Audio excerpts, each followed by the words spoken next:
High on a branch deep in a dense forest, where golden rays of morning sunlight pierced through the canopy, a black crow named Kavi sat in quiet contemplation. The breeze gently rustled his sleek, glossy feathers, but in Kavi's eyes lingered a profound sadness. For many days, Kavi had felt lost. He couldn't understand why he was always driven away from the village, shunned, and looked down upon. In the eyes of humans, he was nothing more than a bad omen, ugly, dark, and noisy. That morning, as he flew over a pond near the village, Kavi saw something that took his breath away. A majestic white swan gliding gracefully across the crystal-clear water. Its snow-white feathers glistened in the sunlight, making it shine like a treasure in the heart of nature. Villagers stood around the pond, admiring it, taking photos, and feeding it. Kavi landed silently on a nearby branch and watched. His heart tightened. If only I had feathers like that, maybe someone would love me, Kavi thought to himself. He tried flying closer to the pond, hoping to share some leftover food. But the moment the villagers noticed him, children shouted, "Look, an ugly crow, get it out of here!" Adults waved their hands and threw stones, forcing Kavi to flee in panic, his small heart weighed down by sorrow and shame. He flew straight into the deep forest and landed on an old, gnarled branch. There, tears fell silently from his eyes. He couldn't understand why the world was so unfair. Then a raspy voice spoke beside him. "Why are you crying on such a beautiful morning, young one?" Startled, Kavi looked up. An old crow with deep, shining eyes was watching him with gentle sympathy. I wish I were a swan," Kavi replied. "Everyone loves swans, but me, everyone hates." The old crow chuckled softly, his gaze as if he'd seen every sorrow life had to offer. "If you could become any bird," the elder asked, "which one would you choose?" "A swan without question," Kavi answered. "I want to be admired, loved. I hate these black feathers of mine." The old crow paused for a while, then said, "There is a magical spring deep within this forest.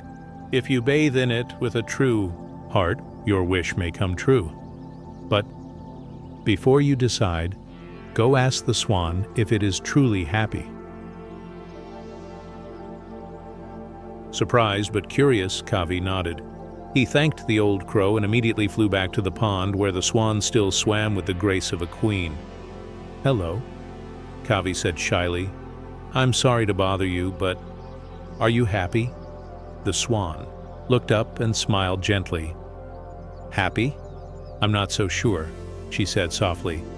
"Yes, people admire me. But because of that, I'm kept here, confined to this pond. I cannot fly. I cannot leave. My life may look beautiful, but it is not free. And when I grow old, I don't know what fate awaits me. I might be killed, stuffed, or worse." Kavi stood frozen. He had never imagined that behind the swans, beauty was a quiet captivity and lingering fear. "If you could choose," Kavi asked, "what kind of bird would you want to be?" "Perhaps a parrot," the swan replied. "They have bright, colorful feathers. People adore them and they're rarely harmed." Thanking the swan, Kavi flew off in search of a parrot. After some time, he spotted one resting sadly in a cage hanging on the porch of a village house. The parrot's feathers, green, red, and yellow, were so vibrant they caught the eye instantly. "Hello, parrot," Kavi greeted. "You must be the happiest bird, right?" The parrot looked out through the bars with weary eyes. "Happiness?" he sighed. "Perhaps, if freedom means nothing to you. I've been caged since I was young. I've never flown far, never known the scent of wild wind. People feed me, praise my colors, teach me to mimic a few words, but they don't understand. I'm a bird. I was born to fly. My wings are wasting away from disuse." "Then who do you think is the happiest bird?" Kavi asked, his heart beginning to waver. "The peacock," the parrot replied. "They're not kept in tiny cages like me. They live in large parks, admired for their magnificent beauty." Once again, Kavi took to the skies. This time, he flew farther, all the way to the city zoo. There, in a tropical garden, he saw a majestic peacock spreading its tail in a brilliant display before a crowd of admiring eyes. Children laughed, snapped photos, and adults praised its radiant plumage like it was a living jewel. Kavi approached quietly and asked, "Mr. Peacock, surely you must be the happiest bird in the world." The peacock didn't smile.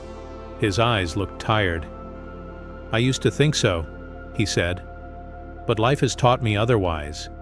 Yes, I am admired, but people also pluck my feathers to sell, again and again.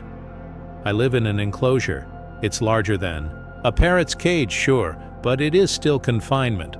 I've never seen the sunset over a mountain, never felt the sea breeze at night, and the saddest part is that my beauty has made me a product." The peacock looked Kavi straight in the eye. "I wish I were a crow. No one expects you to be beautiful. No one cages you or plucks your feathers. You can fly freely, wherever you wish. Do you know how lucky you are?" At that moment, something awakened in Kavi's heart.